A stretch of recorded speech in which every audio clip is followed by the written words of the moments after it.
just want it. Can you see myself? Can you see myself? Can you see myself?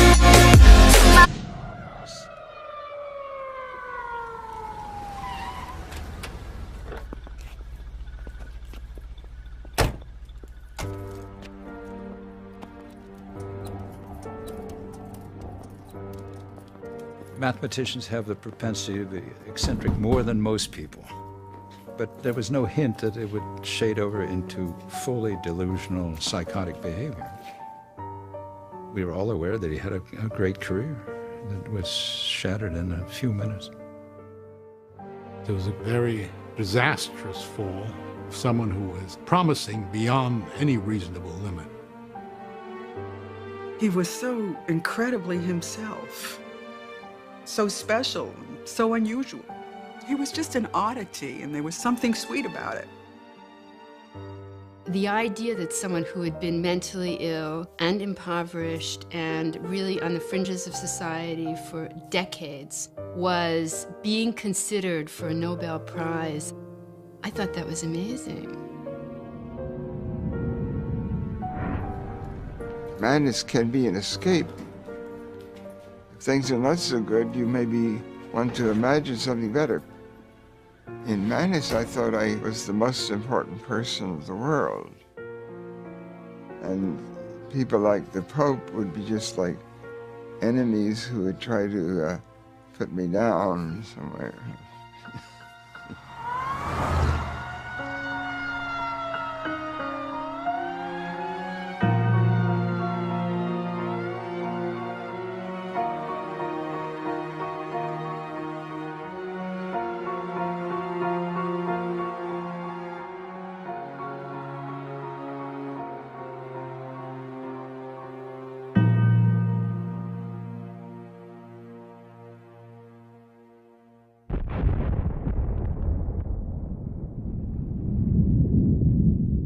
In September 1949, the world learned that the Soviet Union had joined the United States as a nuclear power. The shocking news intensified fears in the US and put a premium on mathematicians. Mathematicians had helped win World War II. Now there was hope they could protect America's strategic edge. Princeton University boasted the most elite math department in the world. Each of its graduate students was hand-picked. That year, one stood out. A 20-year-old from West Virginia named John Forbes Nash. These young mathematicians were all pretty cocky, but he towered over them in arrogance and confidence and also in eccentricity. John Nash was always an entity unto himself. When John walked into the room, you knew that John walked into the room. I think he thought of himself as superior, intellectually, mathematically superior. We thought highly of ourselves and each other, but with John, it was double. John was just very clearly above it. Nash rarely attended class, claiming it would blunt his originality. He was obsessed with making a name for himself and was always on the hunt for problems that had defeated other mathematicians. There is something of that in my approach to mathematics. I have tended to think that the thing to do is to get away from what other people are doing and not to follow directly in anyone's recent work.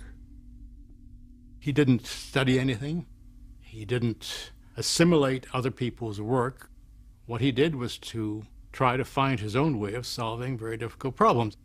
And he thought he had the talent to fulfill these ambitions of being the world's greatest mathematician. Nash soon acquired a reputation for being both brilliant and odd. In the quadrangle, he rode a bicycle in figure eights, over and over, and paced the hallways obsessively whistling Bach's Little Fugue. Fine hall, is where the mathematicians met. I went there and I looked around. I knew a number of the people, but I didn't know them all. And I thought, this is the strangest group of people in the world.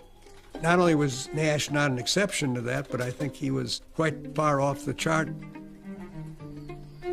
He obviously irritated some people by what I think they regarded as extremely eccentric behavior.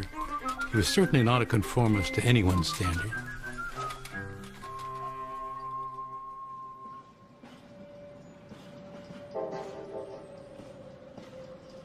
Even as a boy growing up in Bluefield, West Virginia, deep in the Appalachian Mountains, John Nash stood out. I was in grade school and I would be doing arithmetic. I found myself working with larger numbers than other students would be using. I would have several digits and they would have maybe 2 or 3 digits. One time, one of the teachers said he couldn't do the math. This is like 4th grade. And my mother laughed because it was obviously, the point was he was doing it differently. I think my parents always knew that John was bright. His father, John Sr., was an electrical engineer. His mother, Virginia, a former teacher, tutored John at home and had him skip a grade in school. One time someone suggested that I was a prodigy. Another time it was suggested that I should be called Bug Brains because I had ideas that were sort of buggy or not perfectly sound. He took his share of abuse from certain groups, the brain working a little bit faster than anybody else's, so everybody else felt like they had to ridicule it a little bit. His senior year in high school, John won a Westinghouse scholarship, one of only 10 awarded nationally. 3 years later, he graduated from Carnegie Institute of Technology with a master's degree in math. His advisor wrote him a 1-sentence recommendation. This man is a genius.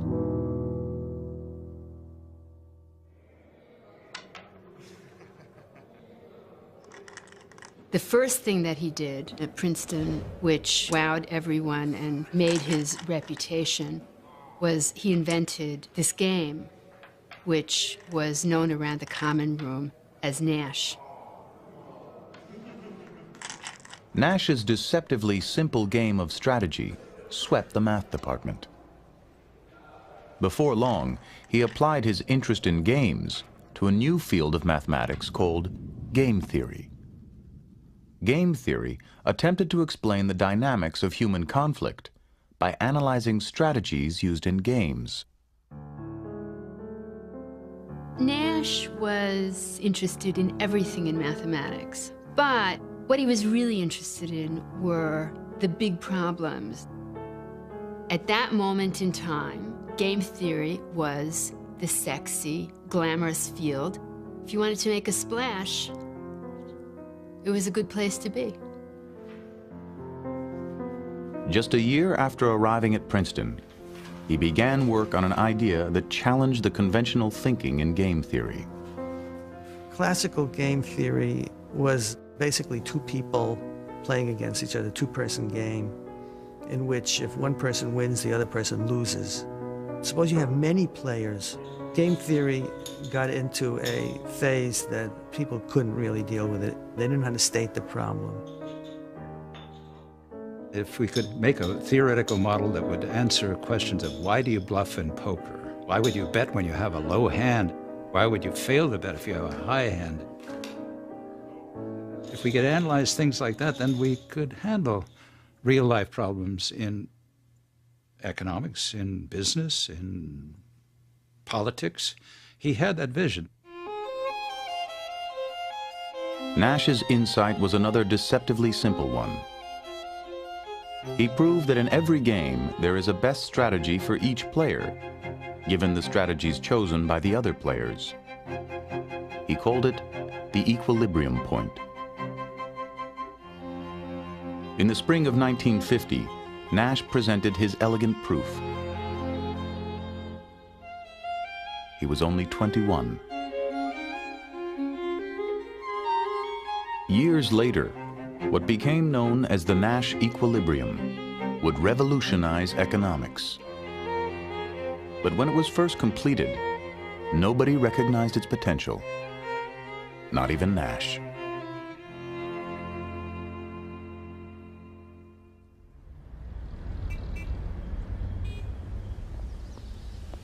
After receiving his PhD, Nash moved to Boston and joined the faculty of MIT.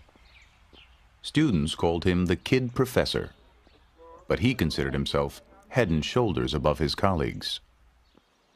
Basically, John was a out-and-out and uninhibited and shameless elitist. He was only interested in people who could operate more or less on the same mental level that he was at. He was very brash, very boastful, very selfish, very egocentric. His colleagues did not like him especially, but they tolerated him because his mathematics was so brilliant. I was thinking about a problem, trying to get somewhere with it, and I couldn't, and I couldn't, and I couldn't. And I went to sleep one night, and I dreamt. I did not dream directly of a solution to that problem. Rather, I dreamt that I met Nash, and I asked him the problem, and he told me the answer. When I did finally write the paper, I gave him credit. It was not my solution. I could not have done it myself. He was part of this group of friends that Donald, my husband, had. This was a crew who were extremely competitive, and Nash was at the top of the heap. He was the best.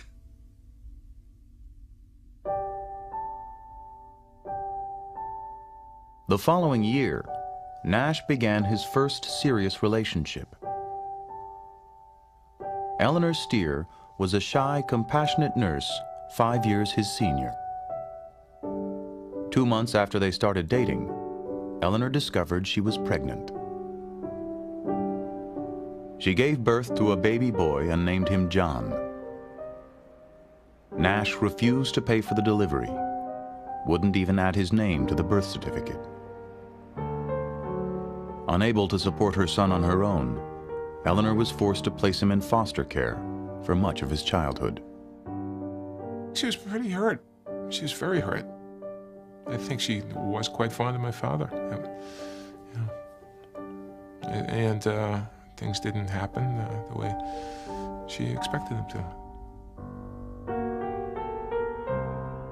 The couple drifted apart. Nash kept the affair a secret. His parents and colleagues didn't even know he had a son.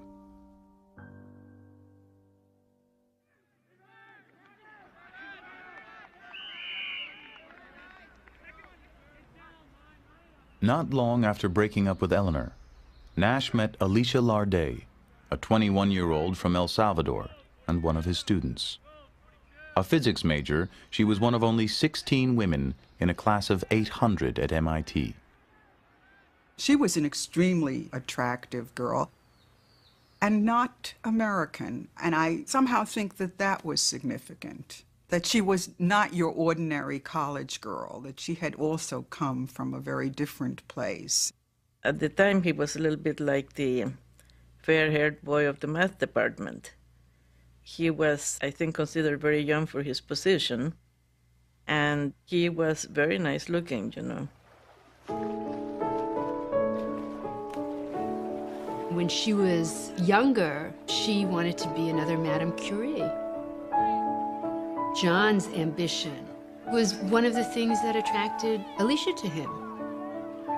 She had that desire, and she transferred it to him.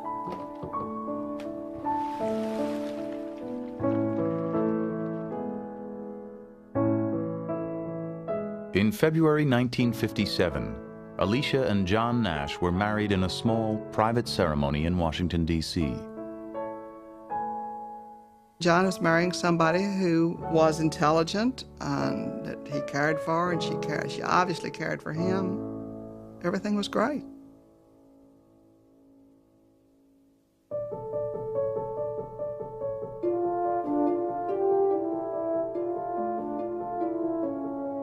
Since arriving at MIT, Nash had solved a series of imposing problems in mathematics, ranging from algebraic geometry to partial differential equations.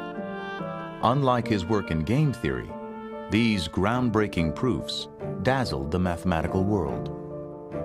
We would all be climbing the mountain being mathematical perfection. He had a different approach. We came up this way and he came this way. In July 1958, Fortune magazine featured him as one of the brightest stars in mathematics. He had just turned 30. For a mathematician, turning 30, it's a lot like for a ballet dancer or an athlete. Age is your enemy. By his own standards, Nash had fallen short.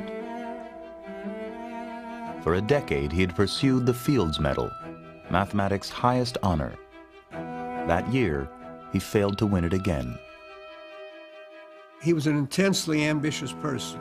He was extremely competitive, and he was very bitter that he didn't get it.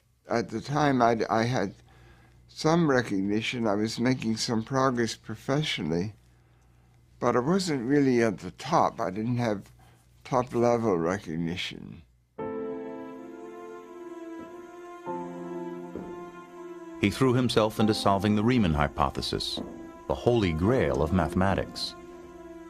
The work was mentally and physically exhausting, and ultimately proved futile. He began to worry that his best years were behind him. At the same time, he learned that Alicia was pregnant. A psychotic break is usually precipitated by some stressful experiences. Often these stressful experiences involve a demand that the person who becomes psychotic take on greater responsibility. Below his brash and confident surface, John Nash now hid another side of himself. One filled with anxiety, self-doubt, even fear. It would mark the beginning of a strange and tragic metamorphosis.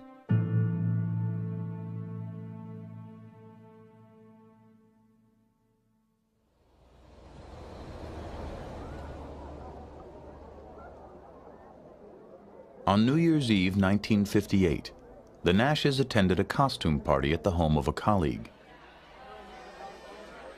John went dressed as a baby. He wore a diaper and spent much of the night curled up in Alicia's lap. Even to those used to his eccentricities, it was a disturbing scene. A few weeks later, Nash rushed into the common room at MIT and claimed that powers from outer space were sending him coded messages in the New York Times.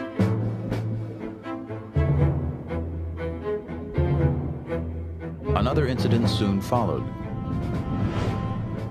He interrupted a lecture to announce that he was on the cover of Life magazine, disguised as Pope John XXIII. He knew this, he said, because 23 was his favorite prime number. Then he began noticing a curious pattern on the MIT campus. Men wearing red ties.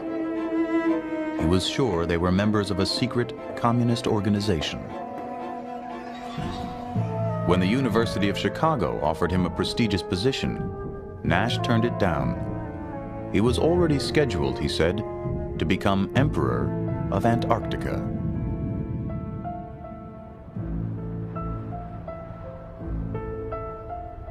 John talked about the people from outer space who were destroying his career. the international organizations that were attacking him. Somebody you've known for a long time, to hear this kind of news is very unsettling. Really, his personality seemed to change in a period of a week or so. It was very fast. I mean, you're seeing a mind disintegrate in front of you. I felt shocked. The math department chairman thought Nash was having a nervous breakdown and relieved him of his teaching duties in February. Still, Nash continued to unravel. One night, he painted black spots all over the bedroom wall. Alicia tried to handle it herself, but at a certain point, it overwhelmed her. And when she turned to a psychiatrist, she was ultimately advised that he should be hospitalized.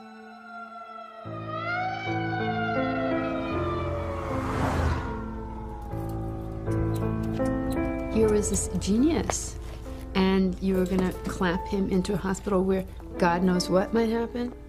I think it was very tough. I didn't feel that I belonged locked up. I never went voluntarily.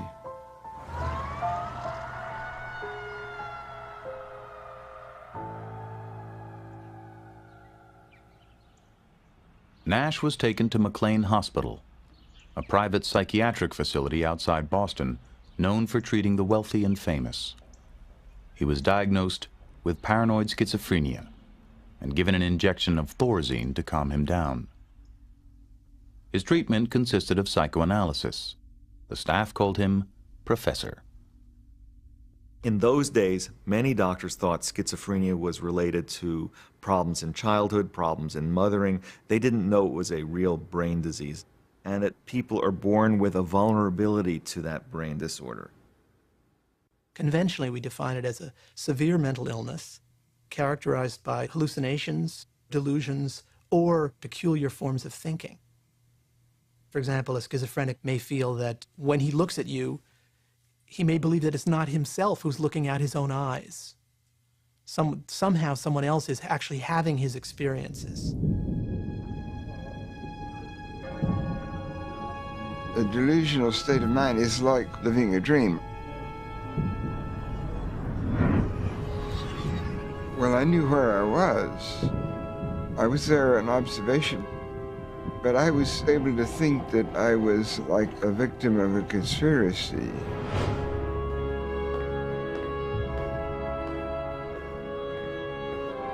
The delusions have often a cosmic quality, a feeling of ominousness. Everything that happens around you takes on a tremendous significance.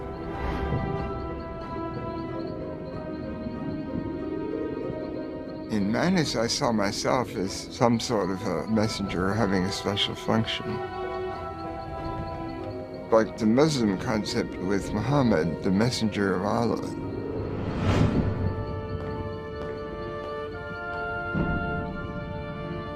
Someone who visited him in the hospital asked him, how could you, a mathematician, someone who's committed to rationality, how could you believe that aliens from outer space were communicating with you?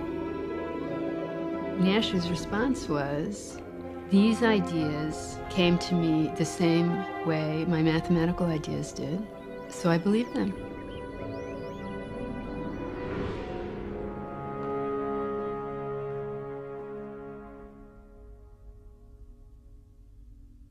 Virginia visited John at McLean, but could hardly bear to see her son in such a state. It broke her, I guess. It was devastating.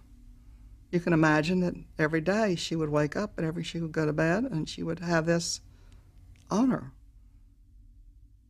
Alicia urged his colleagues to visit, hoping their support would help John get back on his feet. All the mathematicians were very upset because this was a great genius that was lost. They said, Newman, they are not going to let me out until I'm normal. But That'll never be. I never was. I began to realize I would not be getting out of the hospital unless I conformed and behaved normally. And so in part I would do that as if I would be sweeping the delusions under a rug, and they were able to come out later on. It could be triggered, and I would move very quickly to accepting it again. Nash retained a lawyer who secured his release after 50 days of hospitalization.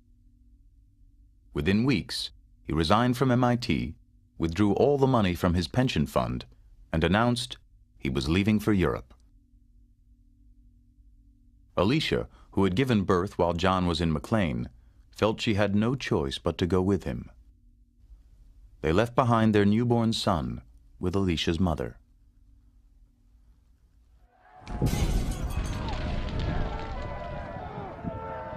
In July 1959, the Nashes arrived in Paris to find the city in turmoil.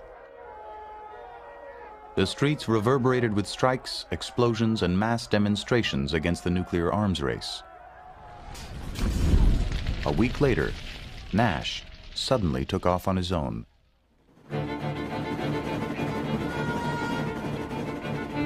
He went to Luxembourg and announced he wanted to give up his American citizenship.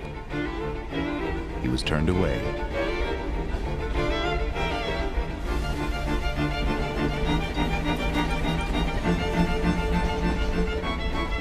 I got to Geneva and I thought of a way of being a refugee. They had a slogan, City of Refuge. I envisioned a hidden world where the communists and the anti-communists were really the same. They were sort of schemers. I had the idea that some of the people like Eisenhower and the Pope and the powers that be might be unsympathetic to me.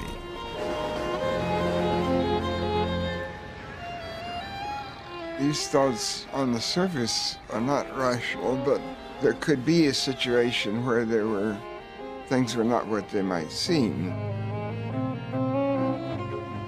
If to be mad is to be in error, there's a kind of contradiction there, isn't there, between what it is to be mad in the eyes of the world and what it is to have these experiences in which you're having a sense of revelation and you're noticing features of the world that other people seem to be too stupid or too blind to recognize. Most of the time when he was trying to give up his citizenship, he was being followed around by the naval attaché who was commissioned to get his passport back and give it to Alicia. And so he chased him around Europe.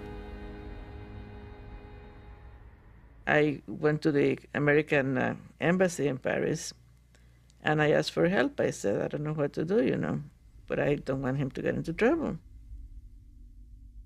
Nash wandered Europe for 9 months before embassy officials arranged to have him deported. French police seized him and took him to the airport. Nash later claimed that he was sent back on a ship, in chains like a slave.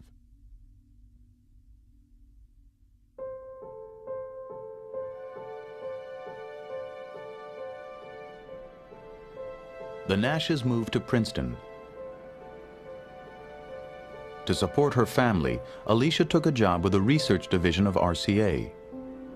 She hoped that with the help of the math community, they could start over again. When John moved back to Princeton, we offered him work with no real heavy responsibilities, just to get him back into the society. And those efforts foundered when he refused to sign W-4 forms. He just was, he was paranoid schizophrenic. He wouldn't sign a document for the government because he still thought there was a conspiracy out there against him. Nash was still in the grips of his illness. He became obsessed with unrest in the Middle East and made countless phone calls to friends and family using fictitious names. He would call me, would you accept a collect call from some strange name?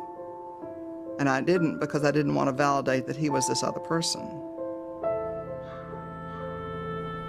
One day he showed up on campus covered with scratches and visibly terrified.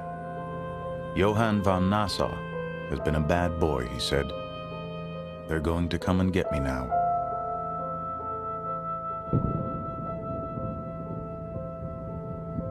Less than 2 years after his release from McLean, Nash was hospitalized again. Alicia, Virginia, and his sister Martha committed him to Trenton State Hospital, the former New Jersey lunatic asylum.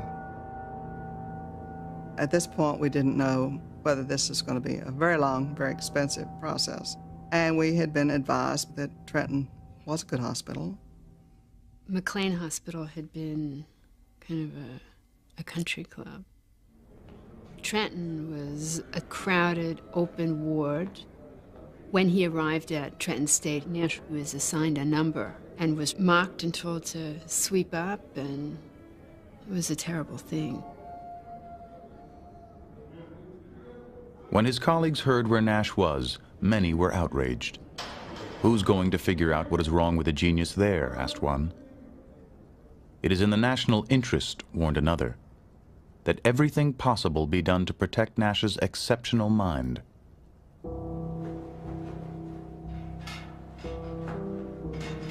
Trenton State was known for its aggressive treatments, including insulin coma therapy, which by 1961 had been phased out in all but a few hospitals. Insulin coma was developed under the mistaken notion that schizophrenia was caused by a metabolic problem, by the way the body regulates glucose. Insulin coma was one of the more popular and unfortunately one of the more notorious treatments in its day.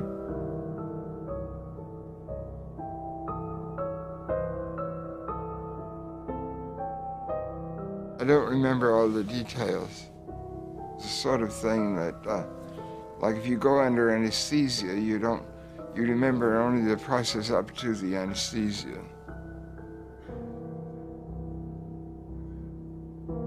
A nurse would wake patients early in the morning and give them an injection of insulin.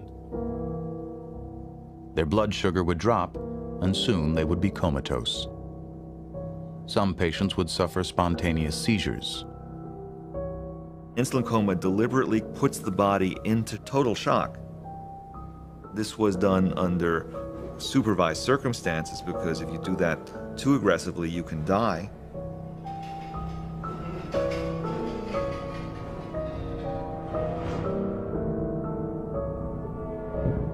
I remember some of the surrounding events.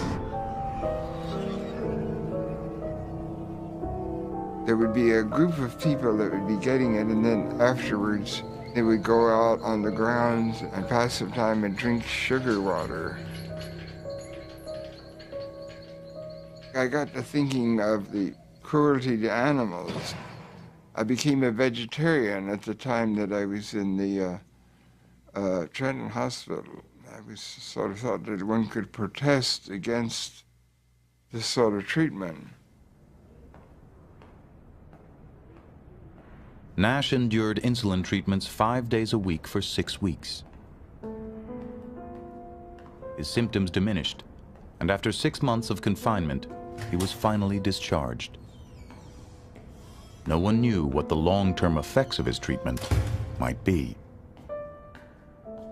He came to visit us, and it was after this awful treatment, and he looked like he had been battered and through some devastating something, and spoke of it a little bit himself. And it was, it was kind of heartbreaking. He said these treatments that he had gone through had wiped out his early memory. So I think what he was doing, he was visiting me and different people to see if he could get his memory back.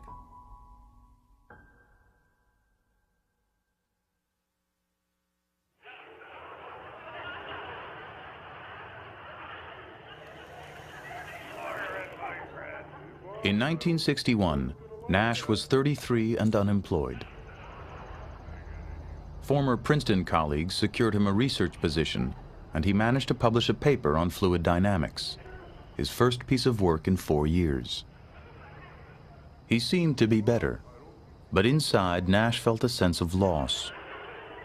Rational thought, he wrote, imposes a limit on a person's relation to the cosmos. He later called his remission periods interludes of enforced rationality. To some extent, sanity is a form of conformity. People are always selling the idea that people who have mental illness are suffering. But it's really not so simple. I think mental illness or madness can be an escape also. The following summer, he left for Europe alone, once again obsessed with asylum. Before long, friends and family began receiving letters and postcards.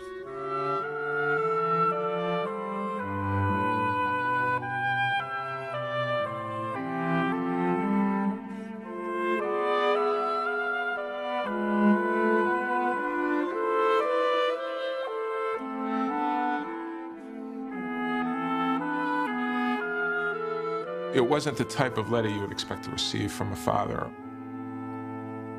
How you doing, or what have you been up to? It was unbelievable how these things were supposed to mean something. They were frightening in a way, the letters. And they made use of all the things that had been in his life. Mathematics was a kind of numerology, and politics mixed with paranoia.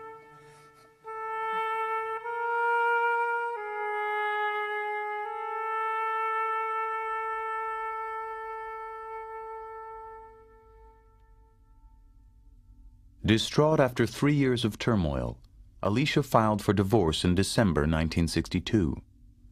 Her complaint charged that Nash resented her for committing him and had deserted her without support.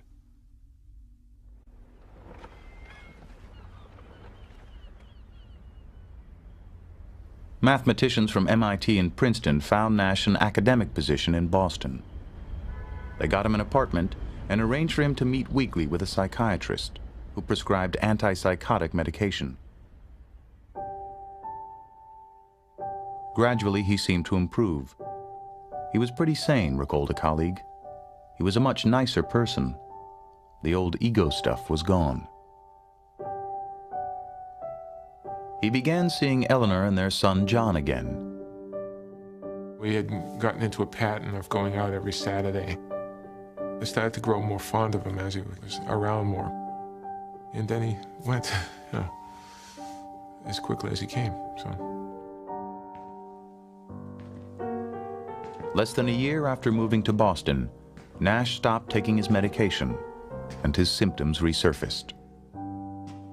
These medicines interfere with vitality, with drive, with thinking. So the price that many patients had to pay from being on these medicines was that they felt lifeless, like it takes away their soul. Well, he was afraid of anything that would alter the quality of his mind. And as anyone doesn't want to be forced to do something they don't want to do, or they don't choose to do. And John had always been very independent about what he chose to do. His delusions were now joined by a chorus of voices in his head.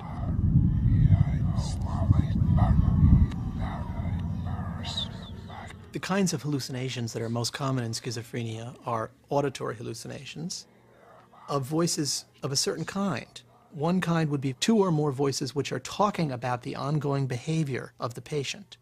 So if I were schizophrenic, I might hear, John and Mary saying, okay, so why is Louis doing that now? And then Mary would say to John, oh, he's just a jerk. He always does that kind of thing. They go back and forth, but it's sort of a commentary, often critical, on my ongoing behavior. You're really talking to yourself. It's what the voices are.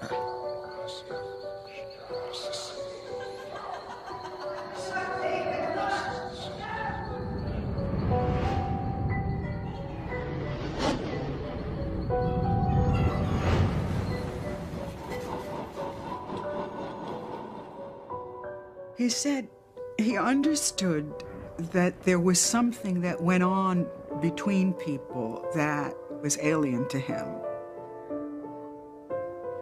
He was sort of enclosed in a bubble, that he felt lonely.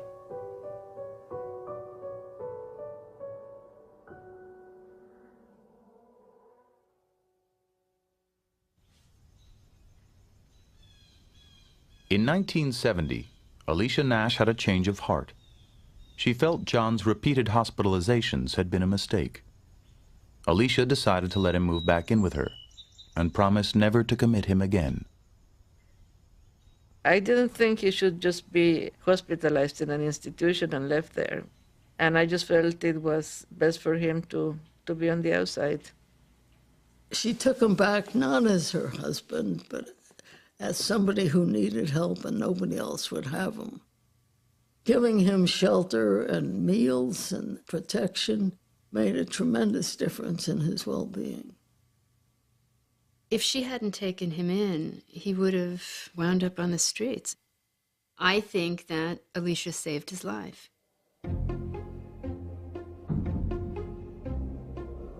Princeton students began noticing a strange sight on campus.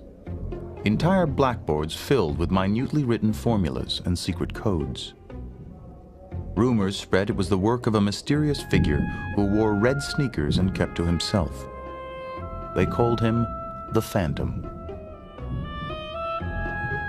There were all kinds of myths about him. The students would tell each other that he had gone mad because of a too difficult problem he tried to crack, or after a rival beat him to the punch. And students were aware that the powers that be were protecting him. From time to time, you would see in your office, under the door, sort of huge number of sheets that's been worked out the night before, computing the probabilities of certain coincidences, very detailed computations. He was into proving the existence of God. I felt that I might get a divine revelation by seeing a certain number. A great coincidence could be interpreted as something, a message from heaven. I did see him several times. He didn't recognize me. I didn't press the matter. I didn't have the sense I could have any contact with him. So I didn't try. Year after year, for more than a decade, the Phantom roamed the Princeton campus, unaware that the work he had done as a student had finally sparked a Nash equilibrium. There are not more than 10 ideas in the post-war period, which we could say are equivalent. It had a huge impact in economics. It made economics a much more useful subject. I knew it was good work, but you cannot know how much something will be appreciated in the future. You don't have that crystal ball. By the 1980s, economists expected that game theory would be recognized with the Nobel Prize. Year after year, it didn't happen. The committee in Stockholm could not conceivably dream of giving a Nobel Prize if they couldn't include John Nash as one of the deserving people. Members of the Nobel Committee worried that Nash was unstable and wouldn't be able to handle the pressures of the ceremony. Some even feared he might do something that would embarrass the Academy and tarnish the prize.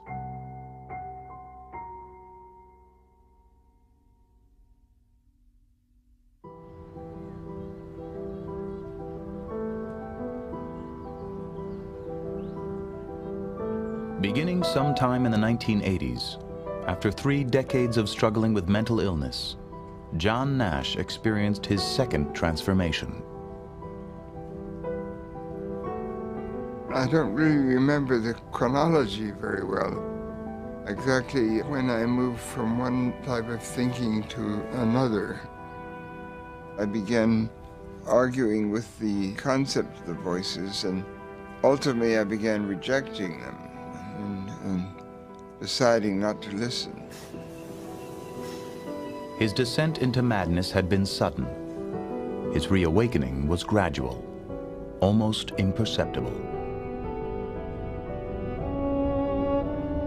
A portion of schizophrenics, after a long period of time, often do seem to get better.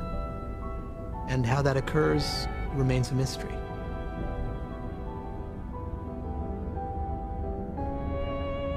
Slowly, he became more engaged and lucid. Word of his remarkable recovery spread. Those around him assumed new antipsychotic drugs were helping.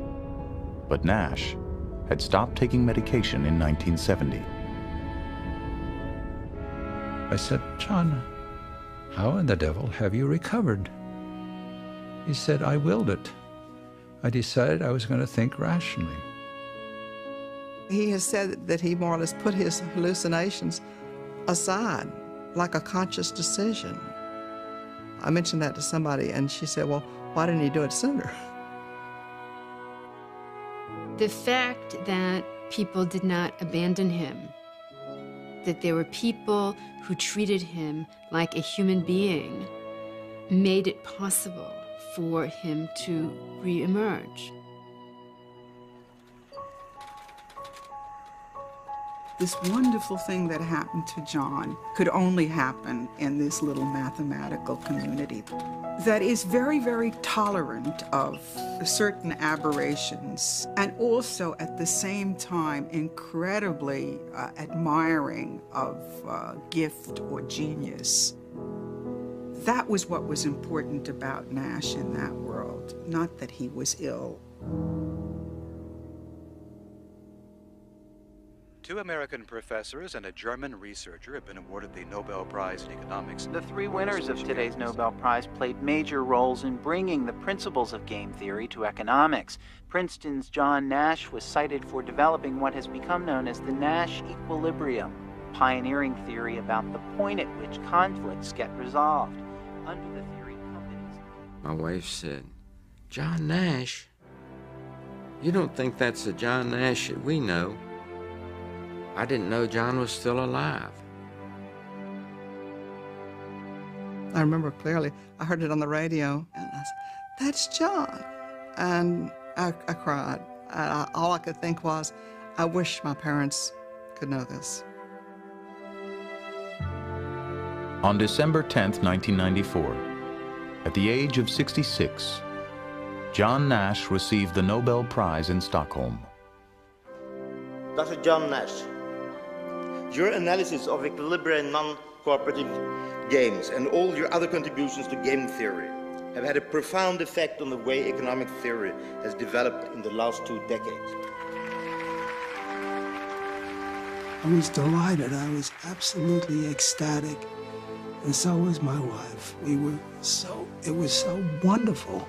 Jubilant. We danced around our kitchen. I mean, it was such a marvelous vindication that after all this time, this incredible acknowledgement, it was great.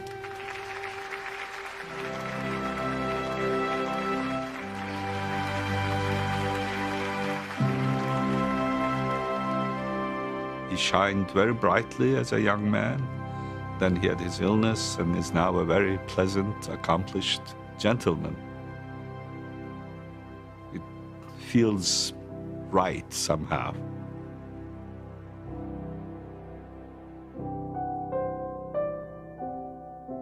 John Nash lives in Princeton with Alicia and their son Johnny, who is also a mathematician and suffers from schizophrenia. After a long estrangement, Nash has reconnected with his eldest son, John Steer. In the spring of 2001, 38 years after their divorce, John and Alicia remarried. At Princeton, Nash has returned once again to his work in mathematics. I think it teaches us that we have to appreciate the particular talents of people who may be very eccentric and look at things in very peculiar ways. Those are often the people who will really have the most stunning insights. Here was someone who had been lost. I think that's the inspiration, that people can triumph over this disease. I think it's incredibly inspiring.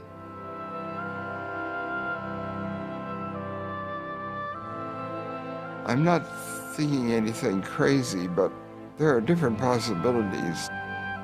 I don't know what the future holds exactly, even if it's not such a long future for me. Of course, the future in general is presumably long, unless things really go bad, or unless some miracle happens.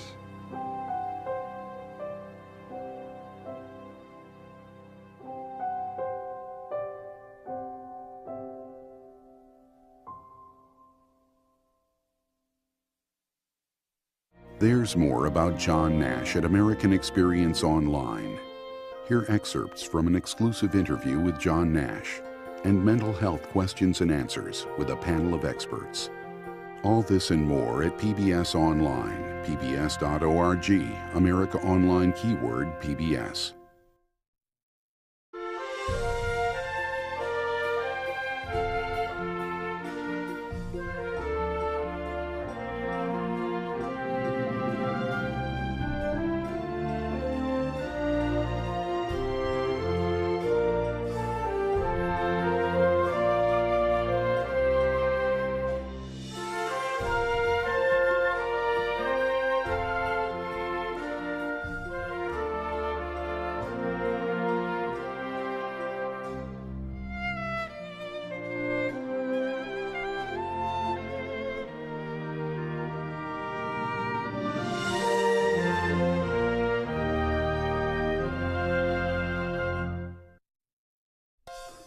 American Experience is made possible by the Alfred P. Sloan Foundation to enhance public understanding of the role of technology.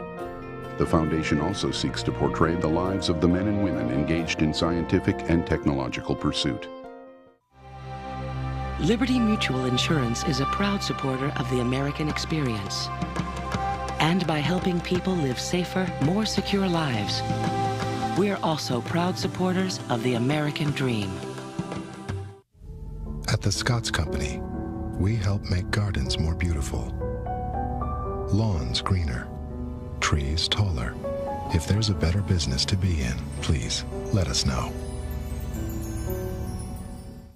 And by the Corporation for Public Broadcasting and contribution.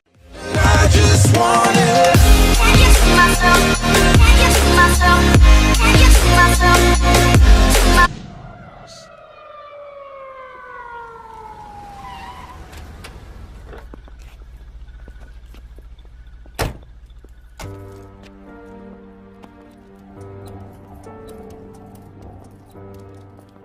Mathematicians have the propensity to be eccentric more than most people.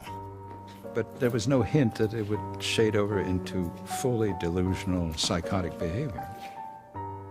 We were all aware that he had a great career that was shattered in a few minutes.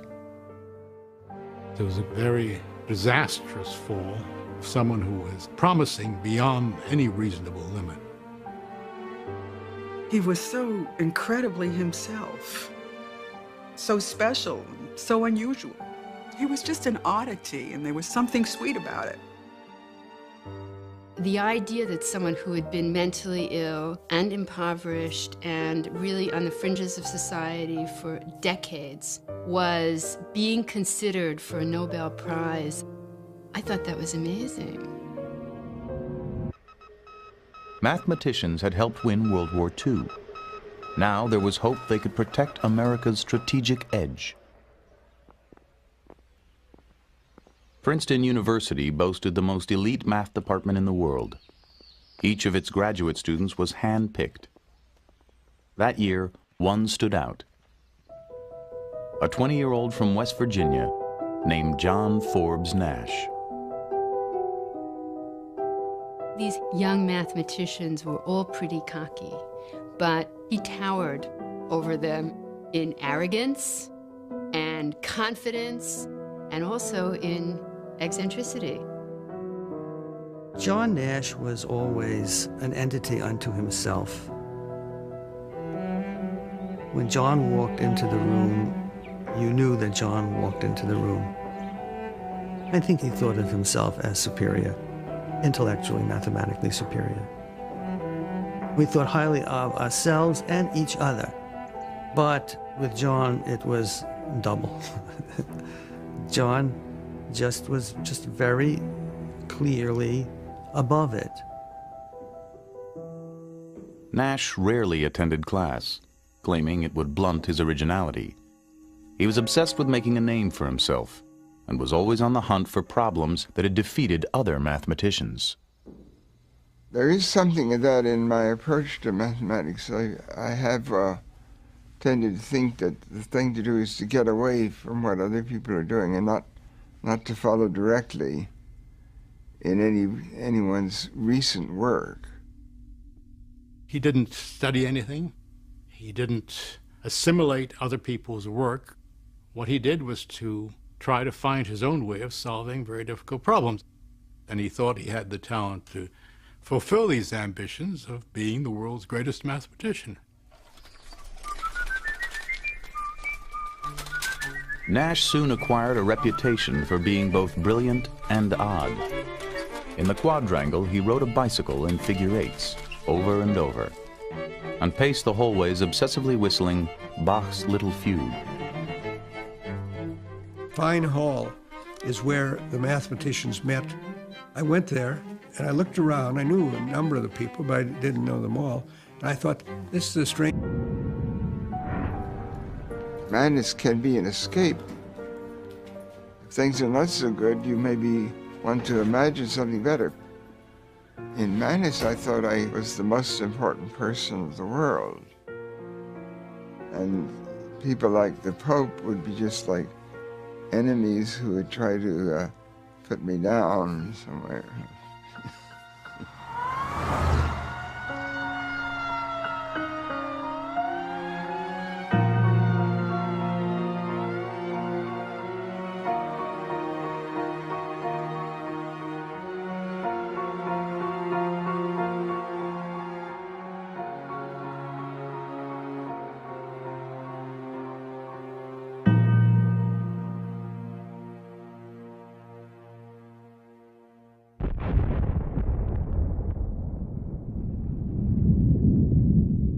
In September 1949, the world learned that the Soviet Union had joined the United States as a nuclear power. The shocking news intensified fears in the U.S. and put a premium on mathematicians. Strangest group of people in the world. Not only was Nash not an exception to that, but I think he was quite far off the chart. He obviously irritated some people by what I think they regarded as extremely eccentric behavior. He was certainly not a conformist to anyone's standard.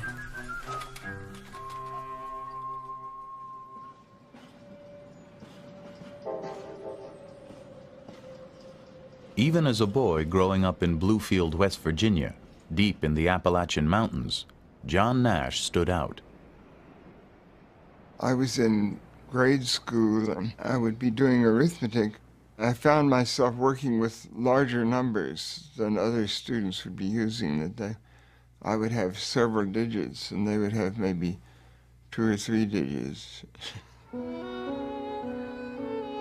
One time, one of the teachers said he couldn't do the math. This is like 4th grade. And my mother laughed because it was obviously the point was he was doing it differently. I think my parents always knew that John was bright. His father, John